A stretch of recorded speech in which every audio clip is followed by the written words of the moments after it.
നിങ്ങൾ social science പഠിക്കാൻ ബുദ്ധിമുട്ടുന്നവരാണോ? എങ്കിൽ മാത്രമേ വീഡിയോ ഉണ്ടായാൽ മതി. അതായത് നമ്മൾ സോഷ്യൽ സയൻസിൽ അത്യാവശ്യം ഉണ്ടായിരിക്കേണ്ട കുറച്ച് ഹാക്കുകൾ ഇതുപയോഗിച്ച് പഠിച്ചു കഴിഞ്ഞാൽ ഉറപ്പായിട്ടും എക്സാമിന് നല്ല റിസൾട്ട് ഉണ്ടാക്കാവുന്നതാണ് ഒരു പ്രത്യേകത. അപ്പം ഒന്നാമത്തെ ഹാക്കാണ് ഹിസ്റ്ററി പഠിക്കുന്നത്. അതായത് ഹിസ്റ്ററി ധാരാളം കണ്ടൻറ്റ് കാണും പഠിക്കാൻ.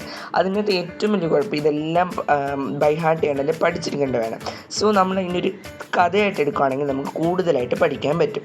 രണ്ടാമത്തെയാണ് നമ്മുടെ ജോഗ്രഫിയിലും സെയിം അവസ്ഥയാണ്, കുറേ പഠിക്കാനുണ്ട്. അപ്പം ഒറ്റയടിക്ക് ഇത്രയും ബൈ ഹാർട്ട് ചെയ്യുന്നത് ഇമ്പോസിബിളാണ്. സോ നമ്മൾ എന്ത് ചെയ്യണമെന്ന് ചോദിച്ചു കഴിഞ്ഞാൽ മാപ്പോ അറ്റ്ലസോ യൂസ് ചെയ്തിട്ട് അതനുസരിച്ച് പഠിക്കുകയാണെങ്കിൽ കൂടുതൽ പ്രൊഡക്റ്റീവ് ആകും, നമുക്ക് യൂസ് ആവുകയും ചെയ്യാം. മൂന്നാമത്തെയാണ് ഇമ്പോർട്ടൻറ്റ് പോയിൻറ്റ്സ് മാത്രം ലൈൻസ് ചെയ്യുക. അതായത് ഹൈലൈറ്റ് ചെയ്യുന്ന ടൈമിൽ ചുമ്മാ പുസ്തകം മുഴുവൻ കളർ അടിച്ച് വെക്കുന്നതിന് പകരം വേണ്ട പോയിൻറ്റ്സ് മാത്രം ഹൈലൈറ്റ് ചെയ്യുക. അടുത്തതാണ് കമ്പയർ ദ പോയിൻറ്റ്സ്. അതായത് വേണ്ടതിനെ മാത്രം, അതായത് ഈ SRT ആണെങ്കിൽ ഒബ്വിയസ്ലി കമ്പയറിങ് ചോദ്യങ്ങൾ വരും, അപ്പോൾ അത് ചെയ്യുക.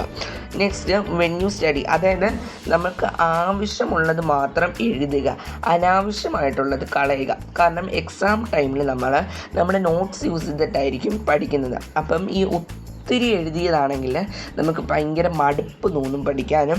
അത് നമ്മൾ വായിച്ചു വിടുന്നതിന് പോലെ ഇങ്ങനെ നമുക്കത് മനസ്സിലൊന്നും ഓർമ്മ കാണത്തുമില്ല. അപ്പം ആവശ്യമുള്ളത് മാത്രം എഴുതിയാൽ മതി, ഒത്തിരി എഴുതരുത്. എന്നിട്ട് വേണമെങ്കിൽ നമുക്ക് പ്രത്യേകിച്ച് സോഷ്യലാണ് കുറച്ച് കീ പോയിൻറ്റ്സ് എഴുതി വെക്കുക.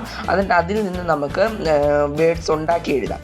അടുത്തതാണ് ഏറ്റവും ഇമ്പോർട്ടൻറ്റ് വണ്, ഇതെല്ലാം ചെയ്തു പക്ഷേ ഈ ഒറ്റൊരു കാര്യം ചെയ്തില്ല, നിങ്ങൾ ചെയ്തതിൽ യാതൊരു ഗുണമില്ല. അതായത് റിവിഷൻ. സോഷ്യൽ നല്ല ഏതൊരു റിവിഷൻ ചെയ്യുന്നത് ഇമ്പോർട്ടൻ്റ് ആണ്.